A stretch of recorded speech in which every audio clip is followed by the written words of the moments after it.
library. It's a place where I love to be. Look in a book, here's a story for you. Who makes stories when the day is through? Who makes stories when the day is through? Story makers, working through the night till the rising sun. Story makers, stories are fabulous, stories are fun. Milton Wordsworth, Shelley and Jackson, working through the night till the rising sun. Story makers, stories are fabulous, stories are fun. Come and be a story maker.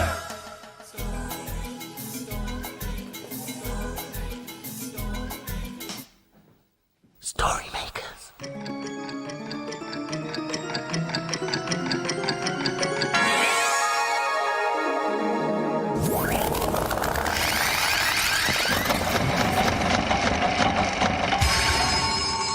Story makers. It's midnight. Hello. has everybody gone? Welcome, one and all. Milton Wordsworth, story maker and magical maestro, at your service. I felt it was time to make up a rhyme like the children were learning today.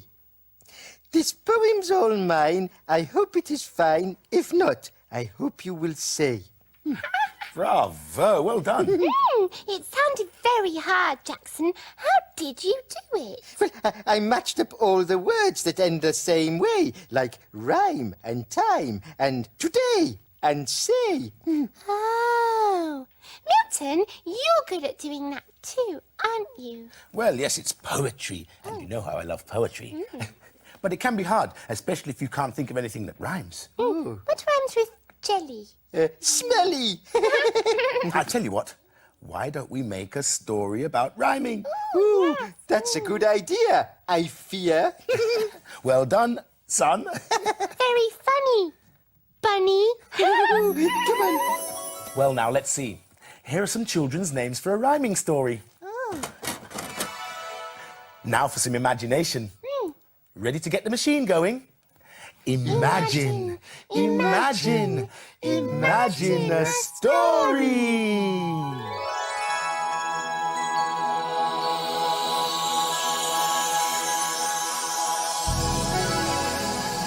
Great, it's a playbook.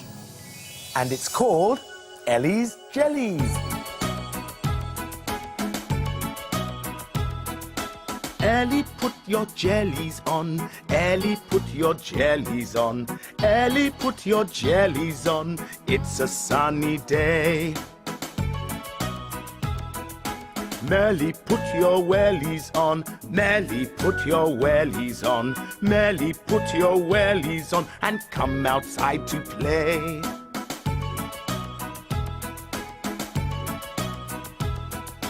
Kimmy, put your swimmies on. Kimmy, put your swimmies on.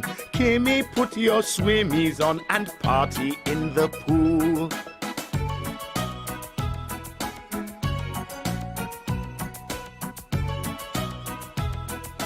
Matty, put your hattie on. Matty, put your hattie on. Matty, put your hattie on. You're looking very cool.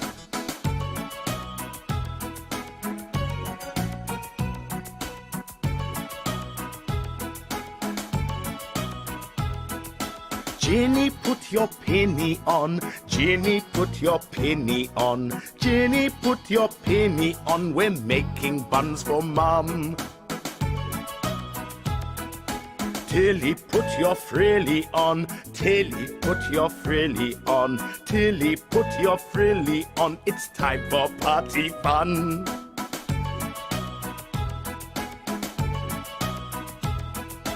Pippa, put your slippers on. Pippa, put your slippers on. Pippa, put your slippers on. Your left foot and your right.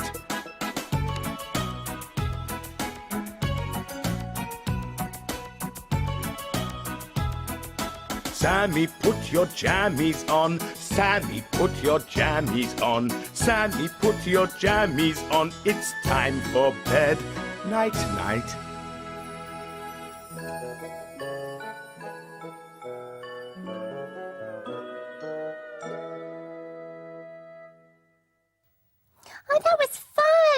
all the children's names rhyme with their clothes. I've been looking at more words that rhyme. Shoe, two, blue. Blue. Judge Jackson, What? shall we make a story with one of these things? Oh, yes, but which one? Oh, I'm not sure. Oh, I'll use the shoe. Okay, why? Because you can't decide, Jelly. Oh, For story number 2, we can use this shoe. That's a good rhyme. Are you ready to say the magic words? Imagine, imagine, imagine a story.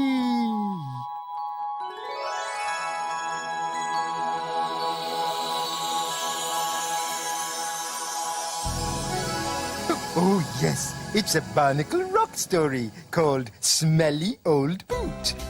Once upon a tide at Barnacle Rock, something stinky turned up. rise and shine, barnacles under the sea. What's so smelly and pongy? Yes, yes! Chimed the barnacles. Someone is making stinky whiffs! Harry, the seahorse, floated out of the seaweed. Phew-wee, what a pong.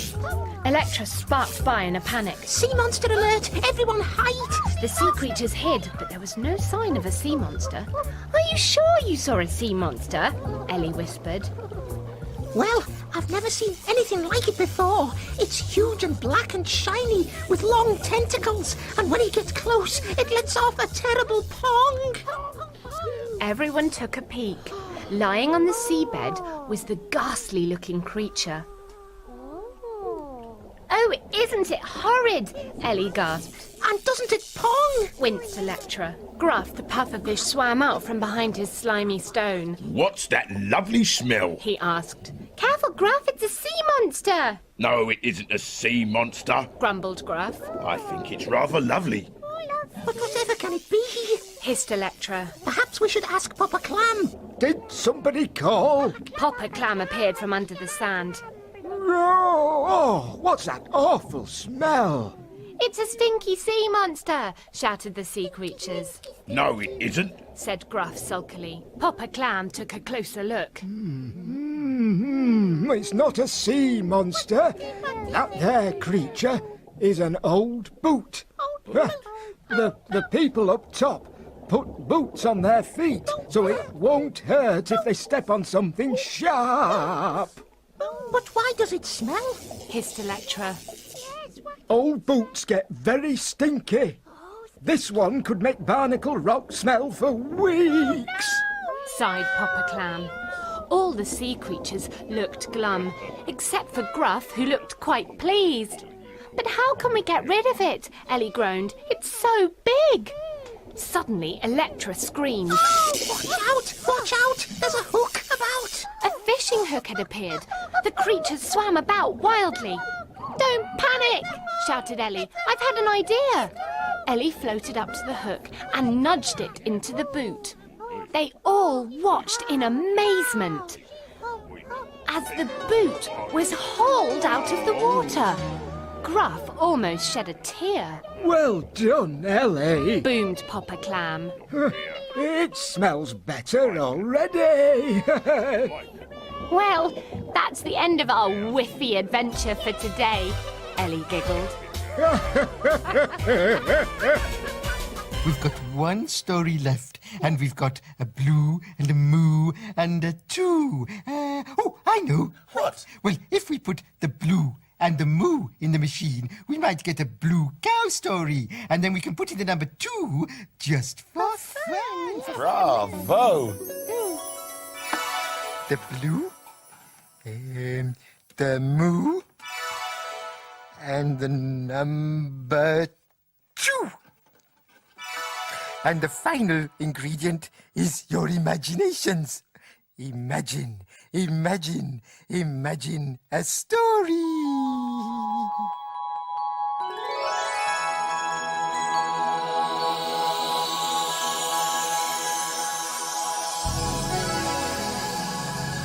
It worked! It's It's a blue cow story, and it's called Blue Cow the Bridesmaid.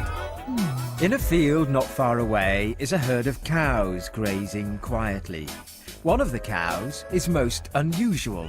Blue Cow wonders about the big world beyond her field. One day, Blue Cow could hear some bells ringing, as though they were ringing high up in the sky. I wonder where that magical chiming's coming from. She's off again, said the other cows. So Blue Cow caught the bus that stops beside her field. I'd like a ticket to where there are bells playing, please. There you go, madam. Hold very tight. And they set off for a church.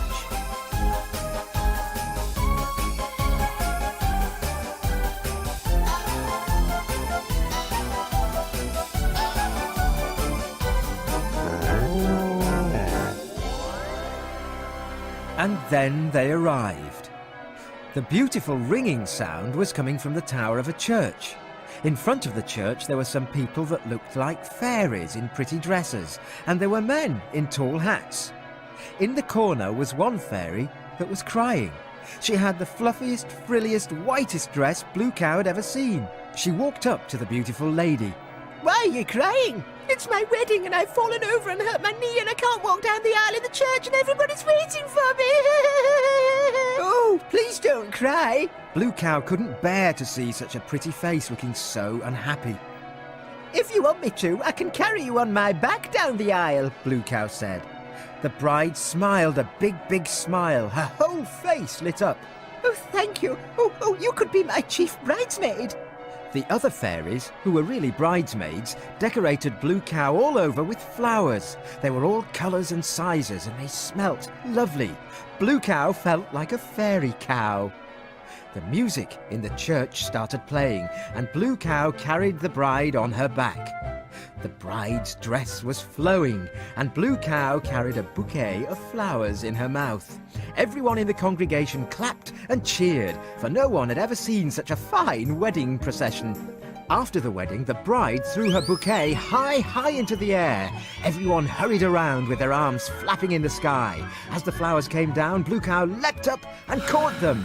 "You're a lucky cow," said a lady in a fetching yellow outfit. "You'll be getting married soon." "I think I need to go home first," Blue Cow said, worrying that one of the men in tall hats would have to come and live in her field with her. "You'll never guess where I've been." "Where have you been?" "I've been to a wedding and I was a bridesmaid." "Everyone knows cows can't be bridesmaids." But we know they can, don't we?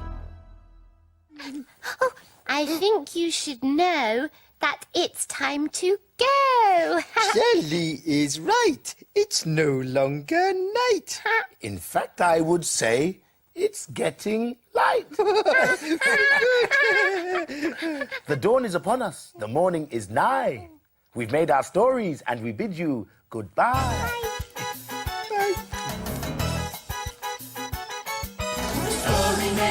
Story makers, working through the night till the rising sun. Story makers, stories are fabulous. Thanks for helping. Bye, story makers. See you again soon.